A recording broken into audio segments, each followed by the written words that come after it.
Episode 7 part 2. Nah, selanjutnya nih kita akan nanya lagi ke nanti gelis ini. Gelis. Oke, langsung aja pertanyaannya. Bagaimana Teteh manajemen waktu dan energi untuk tetap aktif secara akademik, sosial dan digital? Kalau aku yang pastinya itu tulis. Yes, betul. Jadi kita kayak tadi ya planning untuk memanage waktu, untuk kedepannya agenda kita apa aja sih. Terus kalau misalnya tadi bikin to-do list tuh buat apa? Tujuannya biar gak numpuk aja gitu, kayak kita juga bisa membagi waktu. Aku bisa membagi waktu berdasarkan energi aku. Kalau emang energi aku lagi 100% nih, 100% mungkin aku bisa ngerjain aktivitas aku kayak kayak tugas kerja gitu, live, atau kalau ketemu orang-orang juga itu butuh energi yang 100% ya, karena kayak sosial energi aku tuh kayak harus penuh gitu biar ketemu orang-orang, biar tetap kelihatan cheerful, happy gitu. Terus kalau misalnya energi aku lagi turun banget, mungkin aku lebih ke ngelakuin kegiatan yang aku suka lagi biar naikin mood aku, dan mungkin ketemu my boyfriend atau ya support system aja siapapun. Oh, dari aku sih gitu.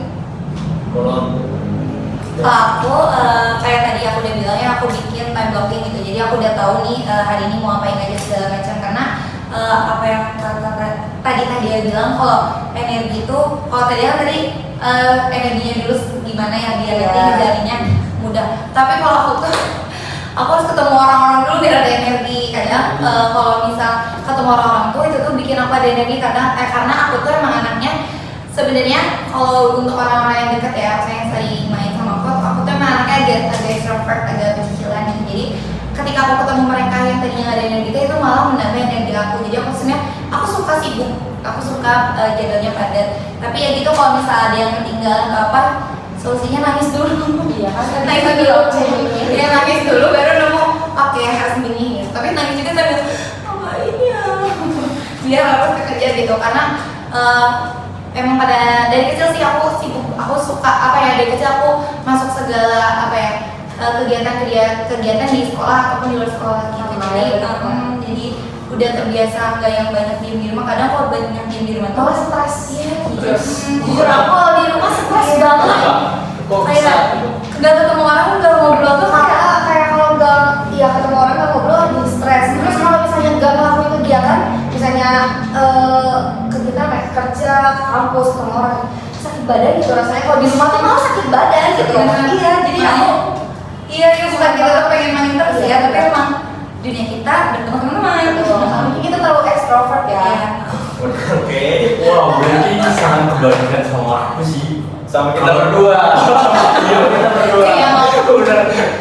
Tetehnya extrovert, kita yang introvert guys. Iya, benar. Iya, tapi emang ada teman aku juga dia introvert kan. Oh, anaknya kan jail ya. Iya. Ketika teman aku udah 0% gitu, aku tetap jailin kayak, ya udah please stop. Iya, Dan bener. tuh nggak bisa gitu, aku kan anaknya pasti apa aja gitu yang Energi stop banget gitu. Oke, kita lanjut aja ya Teh ke pertanyaan selanjutnya.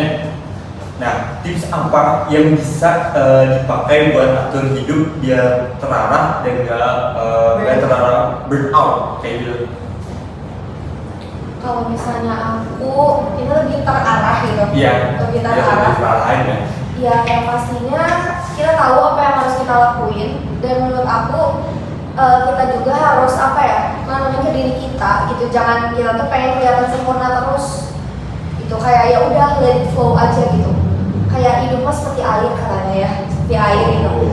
Terus biar gak stres sih jangan terlalu dipikirin yang overthinking berlebih gitu, kayak itu tuh bisa bikin kita stres, burnout. Makanya aku punya advokasi nih kebetulan mengenai mental health ya.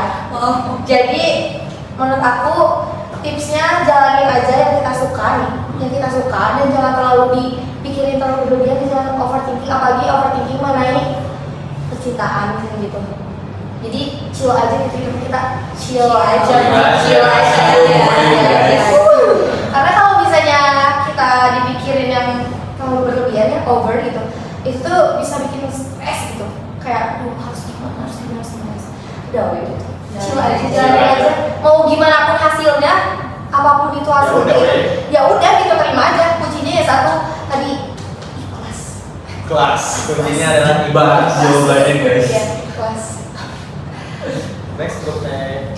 Kalau aku tadi kan burnout ya, aku tuh lebih suka kalau dari aku cari apa yang kalian suka dulu, karena kalau misalnya kita ngejalanin sesuatu yang nggak kita suka tuh biasanya ngejalannya tuh kayak berat banget ya. Tapi kalau aku biasanya aku tuh nggak suka, karena aku tuh beberapa kali dimasukin kegiatan yang aku nggak suka sama orang tua aku, tapi akhirnya aku bisa enjoy karena jadi dulu aja gini, gak sukanya kalau orang tua tuh kan pasti ngarahinnya ke arah baik ya. Jadi ternyata akhirnya aku tuh suka banget, apalagi kan kalau orang tua aku tuh ngarahin aku tuh sebenarnya ke dunia olahraga kayak volley, silat gitu kan. Terus kedua biar gak apa ya, intinya mah ikutin alurnya aja. Kayak waktu aku proses rangkaian Bildugen kan orang-orang kayak Jen harus top 3 ya, Jen harus top 3 ya, itu tuh bikin aku malah yang tadinya planning aku udah bagus itu jadi ngerasa ih gimana ya biar masuk top 3 tapi akhirnya aku punya tips, gak apa-apa, jalanin aja, enjoy aja, jangan anggap teman-teman kamu itu saingan, tapi ambil yang baiknya dari mereka. Jadi walaupun tapi alhamdulillah gitu ya, aku tuh ternyata bisa masuk top 3 yang dimana aku bisa nunjukin nih ke orang yang pernah bilang aku tuh gak pantas gitu ada di dunia public speaking gitu ya kalau duta gini kan, ternyata aku tuh bisa gitu. Makanya benar apa kata tadi chill aja, jalanin aja, ikhlas, dan jangan lupa juga kalau emang tubuh kita emang butuh break harus berani bilang enggak. Jangan gak berani bilang enggak. Kadang ada orang yang kayak gak berani bilang enggak ya, jadi diajak teh sebenarnya dia capek dia ikut aja daripada ini gak enak gitu kan. Iya bener, apa rasa nggak enaknya tuh lebih besar gitu. Jadi akhirnya berakibatnya ke diri sendiri. Iya betul banget, itu jadinya apa ya, bisa diri sendiri. Makanya sesekali bilang enggak apa-apa kok, nggak apa-apa banget. Itu kan untuk self diri sendiri. Betul, sayangin diri kalian sebelum sayang sama orang lain. Betul. Nah, dengerin tuh guys, apa yang dikatain tetap sakti aja. Nah, next. Kickstarting diri. Oke, next ya. Gimana cara belajar dari sosok inspiratif tanpa harus copy paste mereka? Jelas. Kalau aku sebenarnya sosok inspiratif aku adalah ayah aku. Aku selalu bilang kayak gitu ketika ada yang nanya kenapa. Karena kan aku ditinggalin mama aku dari umur 4 tahun. Jadi ngeliat ayahku tuh benar-benar, jadi ayahku tuh bukan tipe yang udah ditinggalin istrinya terus dia nikah lagi, enggak, dia benar-benar ngeduda gitu ya. Ngeduda 10 tahun gitu, pokoknya sampai aku tuh udah gede. Jadi kan emang kondisinya waktu itu aku masih 4 tahun ya, benar-benar sama ayah terus gitu. Jadi ayahku tuh benar-benar ngerengkap dia harus jadi kepala keluarga, dia harus jadi ibu rumah tangga, dia ngurusin anaknya, ngurusin cucian baju di segala macam. Dan aku ngeliat sosok ayahku tuh, ayahku punya usaha ya, walaupun usahanya awalnya kecil-kecilan kan. Yang awalnya juga dia pernah ngalamin barang-barang yang dimaling orang, uangnya ditilap pegawai segala macam. Tapi ngeliat ayahku yang awalnya apa ya, dia gak bisa apa-apa tapi dia survive untuk anak-anaknya gitu ya, karena dia gak pengen anak-anaknya tuh hidup susah gitu ya. Jadi ayahku tuh benar-benar sosok inspiratif banget. Aku gak perlu copy paste ayah, tapi aku ngeliat ayah berjuang, sholat, berdoa, yang penting percaya bahwa semuanya akan baik-baik aja kalau kita mau usaha. Kalau aku gitu.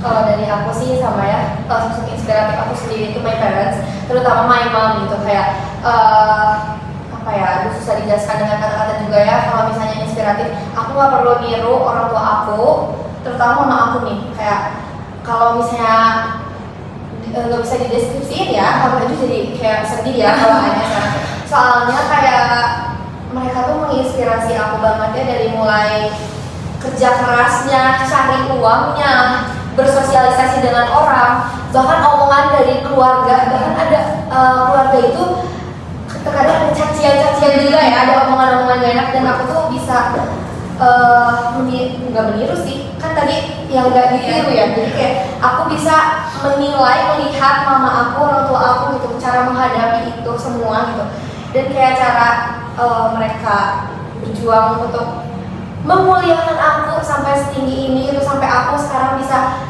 alhamdulillah banyak pencapaian juga gitu. yaitu dari sosok inspiratif aku sendiri, orang tua aku gitu, terutama mama aku gitu ya. Kayak susah dijelasin dengan kata-kata gitu, kayak apa ya, meskipun mereka nggak kuliah gitu ya, orang tua aku nggak kuliah, tapi pengen lihat anaknya tuh sukses, sarjana gitu. Makanya aku gak mau nyanyain banget kuliah aku sekarang, kayak apa ya, aku harus ngelakuin yang terbaik gitu, do the best aja gitu. Jadi sedih. Ini Pokoknya bener gitu, ini pesan juga buat teman-teman yang nonton podcast ini, apa ya, sayangin orang tua gitu, selagi masih ada, dan jangan sia-siain privilege yang udah dikasih sama orang tua kalian.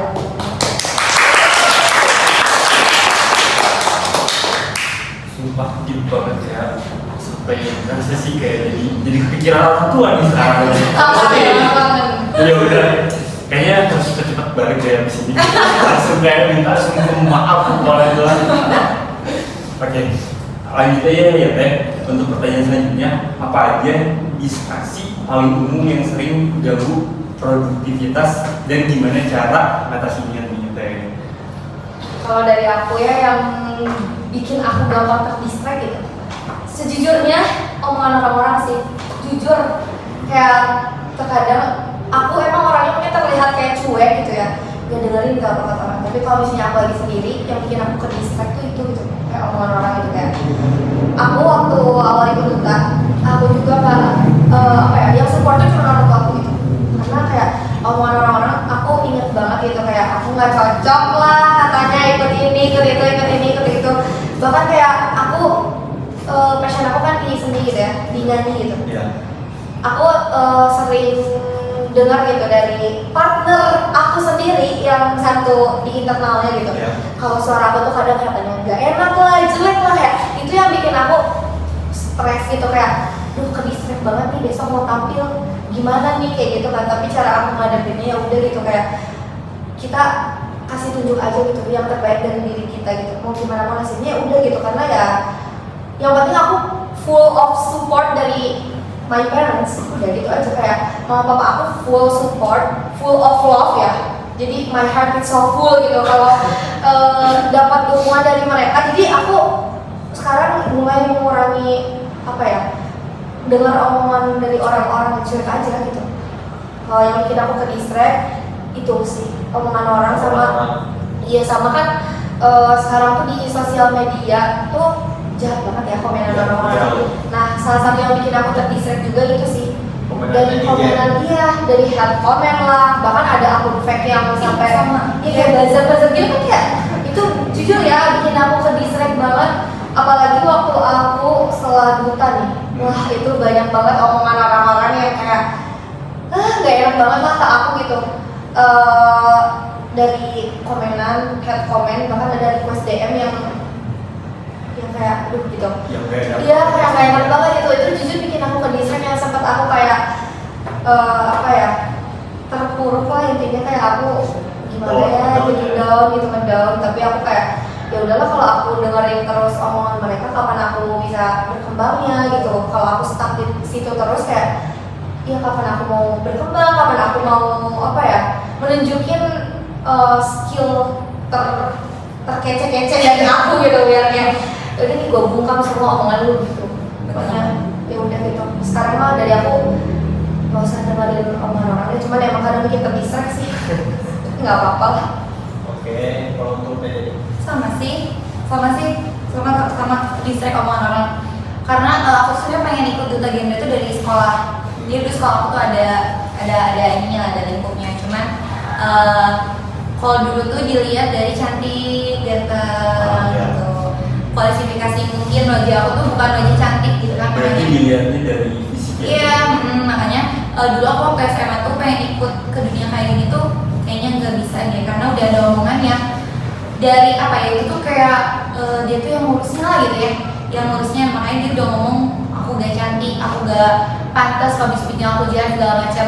Tapi akhirnya di kuliah aku dikasih wadah nih gitu ya sama pendirinya gitu ya. Makanya aku tunjukin nih kalau aku tuh bisa, kalau aku tuh nggak sejelek yang dia bilang gitu. Makanya ketika aku ternyata lolos 10 besar, banyak orang-orang yang udah ngecap aku kayak alah itu mah hoki aja, alah itu mah inilah gitu. Nah terus pas aku lagi top 10 juga, kalau top 10 tuh kan kita bersaing dengan teman sendiri ya ketika lagi ini kan, makanya ada beberapa orang yang emang gak suka aku masuk top 6, aku masuk top 3, dan bahkan ada omongan-omongan yang kayak dia mau masuk top 3 karena dekat sama juri. Padahal klasifikasi penilaian itu dari semua rangkaian sama kita lagi menjadi finalis gitu. Makanya kalau aku pribadi kalau udah ke distract dan ngerasa sedih, aku selalu bilang ke orang tua pastinya, dan aku punya ibu tiri ya, dan alhamdulillah ibu tiri aku tuh umurnya masih muda banget. Nah jadi sama aku tuh deket kayak layaknya teman, bestie banget. Jadi kalau misal aku sedih ada apapun, aku selalu bilang ke bunda, bun ada kayak gini. Makanya terus respon bunda kan enak ya, karena kayaknya bunda nggak terlalu jauh juga. Nah jadi ya udah aja, akhirnya mah after itu mah selalu enjoy gitu. Terus kadang ayahku suka bilang, tenang, ayah kan selalu doain adek tiap sholat gitu. Jadi enjoy my life. Oke, next mungkin ini pertanyaan umum, jadi saya juga mau nanyakan, dan juga mungkin yang nonton juga pasti pengen nanya. Kan tanya ini duta genre sama duta pendidikan. Nah, cara mengatasi rasa takut untuk apa bisa berkembang. Jadi ya udah. Ya kalau aku gitu, aku pasti rasa takut ada. Bahkan ketika aku sudah menjabat pun disuruh sosialisasi ke banyak masyarakat gitu ya. Kadang kan aku udah pernah masyarakatnya yang umurnya udah agak tua gitu, beberapa ibu-ibu, dan itu bawa topiknya tentang HIV/AIDS ya. Dan itu kan sudah marak di Kota Bandung. Kayak mereka tuh selalu bilang, kenapa saya harus percaya sama kamu gitu? Toh umur kamu di bawah saya gitu ya. Tapi dengan dengan bekal yang sudah genre kasih untuk aku, jadi aku pun berani. Jadi setakut-takutnya aku buat menghadapi orang-orang yang mereka dengerin aku gak ya. Kadang kalau lagi jadi pemateri itu banyak orang yang gak peduli, apalagi kan untuk remaja ya, kadang bosenan gitu, mereka lebih prefer main handphone. Makanya kalau aku pribadi ngasih edukasinya dan bikin aku gak takut buat ngasih edukasi ke semua orang tuh dengan cara main games. Kalau masih ada games apa aja, kayak misal biar mereka fokus. Biasanya aku selamat pagi, selamat siang, selamat malam. Jadi ketika mereka udah gak fokus, aku jangan bilang teman-teman dengerin dong, jangan kayak gitu, tapi lebih ke selamat malam. Jadi mereka refleks kayak gitu. Jadi mereka refleks diem sendiri. Nah itu cara-cara aku gimana biar tanpa aku harus ngomong dengerin aku dong gitu. Jadi mereka tuh udah ada waktunya diem nih karena dari game. Jadi mereka pun gak bosen dengerin materi-materi yang aku kasih dengan edit games kayak gitu. Jadi aku pun gak takut buat kasih materi karena aku udah punya bekal. Kalau misalnya mereka udah kelihatan boring, aku harus ngapain gitu. Jadi ketika mau pematerian gitu, aku selalu baca-baca ulang apa yang mau aku sampaikan dan juga persiapkan dengan matang biar ketakutan aku nanti ketika lagi show itu gak akan terjadi. Oke, berarti istilahnya udah bawa tuh ya. Kalau untuk kayaknya Kalau misalnya dari aku tadi tuh gimana sih cara mengatasi rasa takut?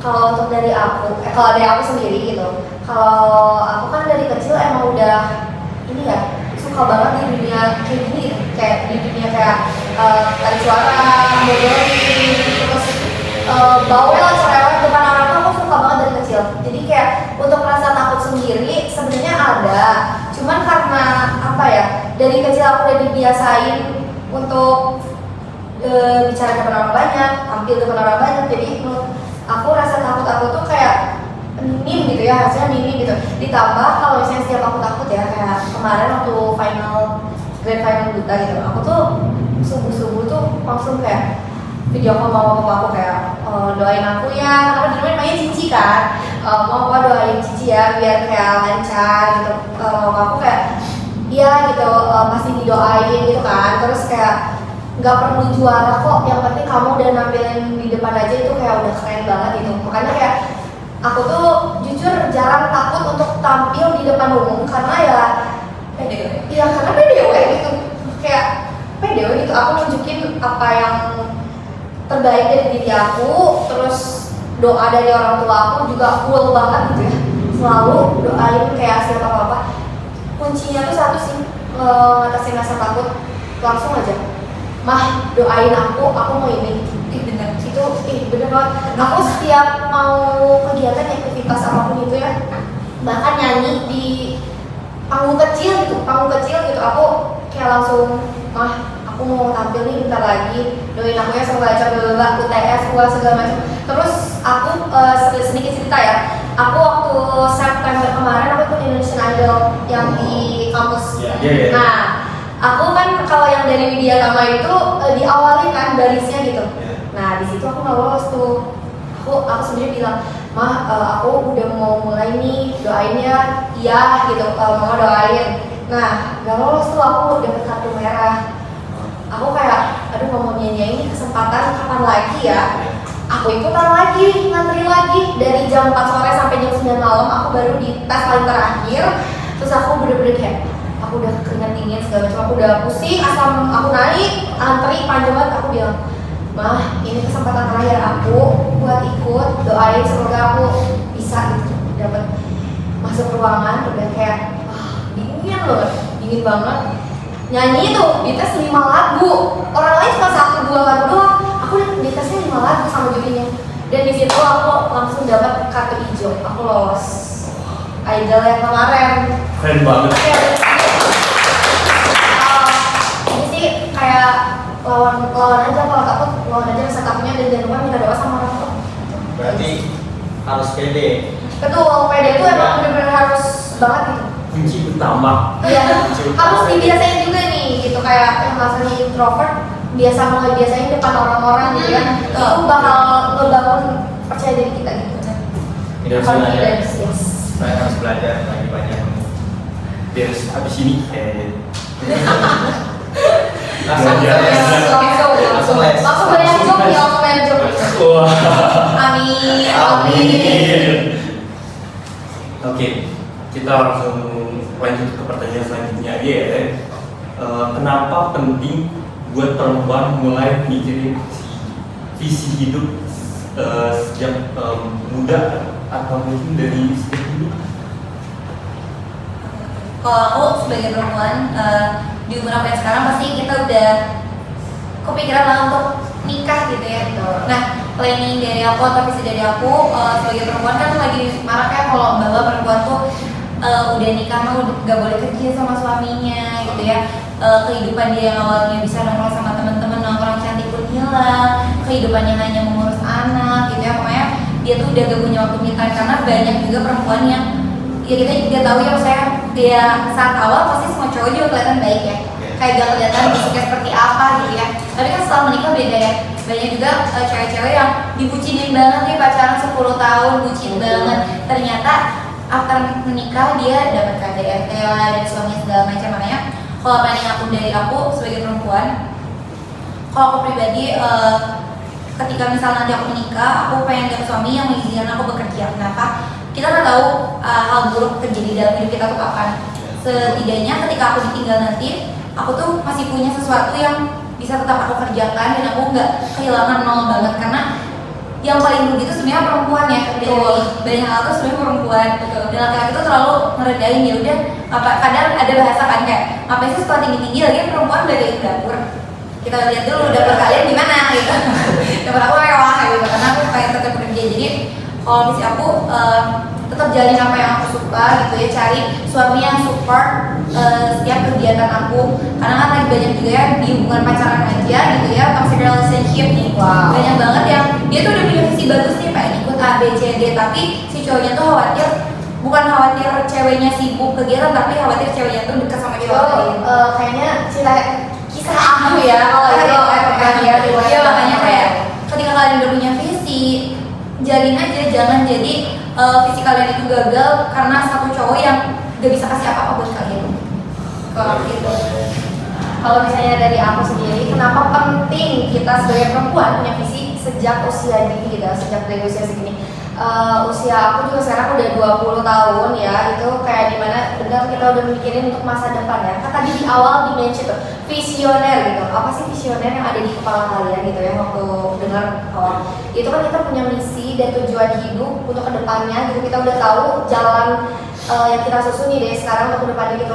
Penting banget buat aku karena yang tadi benar, kalau misalnya perempuan gitu ya, kita harus punya visi hidup karena bener yang tadi baik buruk-buruknya gitu ya. Amit-amit kalau misalnya kita ditinggal sama laki-laki, setidaknya kan kita masih punya segangan sesuatu gitu. Dan bagi aku perempuan itu gak cuman gitu di dapur doang, kita juga harus menanamkan pendidikan gitu ya dari sejak sekarang gitu, sejak sekarang maksudnya kayak karena kita nanti setelah nikah mungkin punya anak, kita kan bakal jadi madrasah pertama, guru pertama buat anak kita. Masa kita kosong banget gitu ya, nggak mungkin kan, namanya kayak apa ya, aku menerapkan mempunyai visi, membangun visi hidup dari usia segini ya, karena biar apa ya, kedepannya tuh jalan kita tuh terarah gitu, biar lebih terarah juga gitu. Karena aku mau ngasih tahu juga buat kalian para laki-laki yang bilang perempuan cuman apa ya, ngapain sekolah tinggi-tinggi, ujung-ujungnya di dapur. Benar tadi, dapur kalian kayak gimana gitu kan. Kayak kalau dari aku sendiri ya harus dong perempuan punya pendidikan tinggi. Karena ya tadi otak anak itu turun dari ibunya. Jadi kita mau gak mau sebagai perempuan harus pintar, bener loh itu. Iya, bener, kita harus pintar, kita harus cerdas dan gak malas, itu sih intinya. Karena ini nyambung ya pertanyaannya dari visi ke sini nyambung. Ya siapa tahu nanti anak kita role modelnya kita Iya ya. dong, harus dong kalau gitu. Jadi itu sih kalau dari aku, harus banget punya visi hidup dari sekarang. Oke, selanjutnya kita akan main games nih. Kalian mau main games lagi nggak? Tips apa lagi? Game apa dulu nih? Games apa ya? Nanti games apa? Udah ada yang ada. Ya, takut. Oh, tiba-tiba yang ikut itu. Jangan ya, jadi games ini mitos atau fakta. Oke. Jadi agak takut ya. Ya, itu satu fakta. Takut juga ini. Oke, mungkin pertanyaan mulai dari Tanah. Oke. Nah, yang pertama ini konten edukasi susah bikin orang tertarik. Terus Mitos atau fakta? Coba Mitos jawab. atau fakta? Satu. sekali lagi pertanyaan. Oke. Pertanyaannya, konten edukasi bikin orang tertarik, mitos atau fakta? 1, 2, 3. Terus Kenapa? kalau dari aku tadi kan pertanyaannya konten edukasi itu susah bikin tertarik apa? Bikin tertarik sih tadi itu. Susah bikin tertarik ya, itu berarti fakta ya, fakta.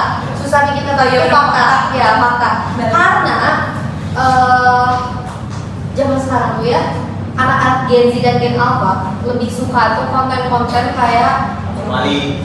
ya kayak Yang sahur, yang gitu-gitu loh, yang viral tapi tidak mengedukasi. Benar. Jadi challenging juga ya buat kita sebagai generasi yang apa ya, penerus bangsa lah ya, 2045 menuju generasi emas tuh kayak dari kita kan harus di karena desa ya. Itu tuh emang susah banget sih, jujur challenging buat kita karena anak-anak sekarang tuh lebih suka konten yang Ya udah gitu, nggak ada manfaatnya. Ya. Jadi kayak kalau challenge dari kita sebenarnya kita kayak gimana cara kita bikin konten yang bisa masuk Menarik.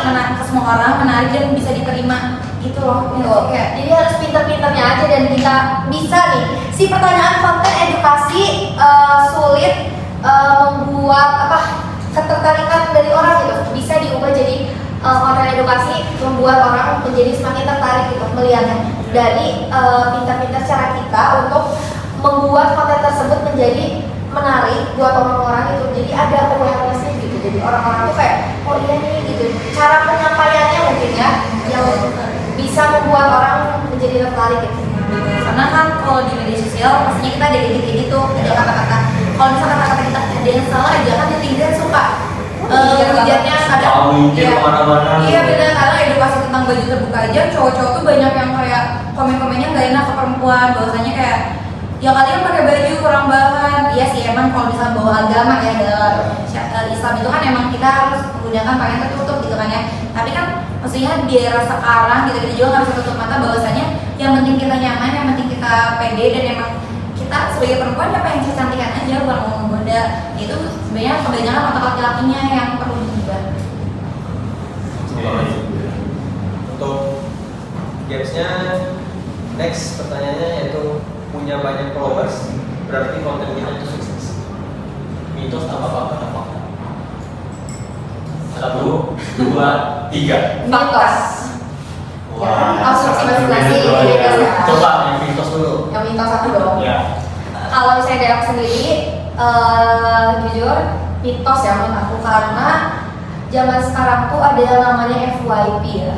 Ya. Jadi mau followers kita sedikit, tapi tiba-tiba membludak kan itu gara-gara FYP itu sebenarnya FYP katanya. Aku sendiri followers TikTok aku cuma 4.000, tapi konten aku ada yang sampai tembus 3,1 juta. Wow, banyak Nah, banget. ya makanya menurut aku followers banyak itu nggak ngaruhin konten kita sukses itu. Cuman mungkin ada faktanya juga sih, sisi faktanya juga. Jadi lebih apa ya? Menurut aku sih mitos, karena ya aku sendiri juga bisa, karena zaman sekarang tuh kan ada yang namanya FYP itu tuh, FYP iya itu. FYP itu. Dan kalau misalnya sekarang kan ada reels juga di Instagram. Ya. Nah itu tuh bisa masuk homepage siapa aja kan. Ya, betul. Nah jadi kayak menurut aku followers itu nggak terlalu mempengaruhi sih, karena dimulai dari followers sedikit aja bisa langsung jadi membludak. Yang penting kontennya mas. Betul, kontennya apa dulu? Yang interaktif. Kalau misalnya yang lagi viral itu berarti cepet naik. Ya, benar sih, itu benar. Kayak kontennya KDM. Oh, Jadi terjadi. Barat apa militer? Ya. Kalau dari jadi gimana nih? Kenapa bisa nyebut itu fakta? Fakta karena ketika kita konten, kenapa aku bilang fakta, ketika misalnya video ini sukses nih diterima banyak orang udah FYP, pastinya orang-orang juga bakal ngeliat profil kita dong. Ya. Dilihat nih postingan-postingan kita sebelumnya, wah ternyata inspirasi nih, aku follow gitu kan, orang-orang pasti seperti itu. Dan ketika misal teman aku, aku lagi nyari inspirasi soal ini nih, lihat gerak ke ininya si ini, ke Instagramnya sini, ke dia sini, dia edukasi banyak loh tentang ini. Jadi aku selalu menganggap, oh sukses nih ketika orang-orang banyak yang menerima konten aku secara baik, gitu ya, secara positif, terus akhirnya mereka mau follow aku, dan bahkan bukan cuma mereka menunggu konten-konten aku selanjutnya, tetapi melihat juga konten aku sebelumnya. Jadi menurut aku itu fakta. Oke. Nah, selanjutnya itu interaksi komentar lebih penting daripada jumlah like. Mitos atau fakta? 1, 2, 3. Fakta. Tentu. Fakta karena ketika misal jumlah like kita lebih dikit dibanding komentar, kalau aku lebih seneng karena dengan mereka berkomentar berarti mereka mau menyuarakan pendapatnya kan ya, berarti mereka mau kasih tahu nih pandangan orang-orang seperti apa, dan pandangan orang-orang seperti apa itu ngebikin aku tuh semakin ngebuka pikiran aku bahwasanya kan tiap orang tuh pandangannya beda-beda, kan menurut si ini tuh gini, tapi menurut si ini juga ada benernya nih gitu. Jadi ketika komentar, banyak komentar, aku tuh bisa ambil sisi baiknya, atau misal komentar buruk juga nggak usah diambil gitu kan, pasti ada komentar-komentar buruk. Tapi dengan ada itu semua, jadi kita tuh bisa lebih sharing, mungkin lebih saling balas komen gitu, lebih sharing lebih banyak, atau enggak misal jadi ide buat konten berikutnya dari si komen tersebut kayak gitu. Kalau dari aku kenapa fakta? Karena aku lebih seneng dikomentarin ya daripada di like gitu. Karena kalau like ya udah mungkin orang aja yang selewat aja kayak ya udah bisa like gitu. Kalau komentar itu kan lebih kayak apa ya? Kadang ngebangun semangat kita juga loh buat konten lagi. Kayak misalnya di kan biasanya cewek-cewek komen tuh cantik banget deh, gitu. Kamu lebih cantik, gitu kan? Kayak itu tuh ngebangun buat kita. Aku sendiri itu kayak makin semangat konten gitu. Oh iya, ada yang suka nih sama konten aku, terus kayak aku kemarin baru konten tentang coffee shop gitu kan. Ya. Nah terus kayak ada yang komentar kayak, ini tempat kopi kesukaan aku loh, kopi susu di sini enak loh, kan kayak komentar gitu tuh makin bikin aku semangat untuk konten lagi kan. Jadi menurut aku interaksi komentar itu lebih penting daripada like. Tapi aku jadinya kayak jadi berpengaruh gak sih antara like sama komentar untuk kayak FYP tadi itu? Pengaruh komentar pengaruh banget. Berarti lebih berpengaruh komentar daripada like. Sebenarnya dua-duanya berpengaruh. Sebenarnya viewers sih, ya kan kadang viewersnya berapa, like-nya cuma berapa gitu ya. Ya. Tapi emang kayak ada adanya komentar, apalagi kalau di TikTok kalau komen apa suka tiba-tiba bisa dikliknya jadi pencarian gitu kan. Nah, jadi itu kayak mempermudah juga orang-orang buat nyari sesuatu tanpa harus mereka ngetik gitu. Kalau misal topiknya apa gitu kan, nanti tinggal diklik pasti ada kayak gitu loh. Komennya biru nih. Iya, biru nih. Nah, itu dia obrolan seru kita hari ini. Semoga menginspirasi kalian semua. Dan stay tune dengan episode yang lebih menarik lagi. Sampai jumpa di ornamen selanjutnya.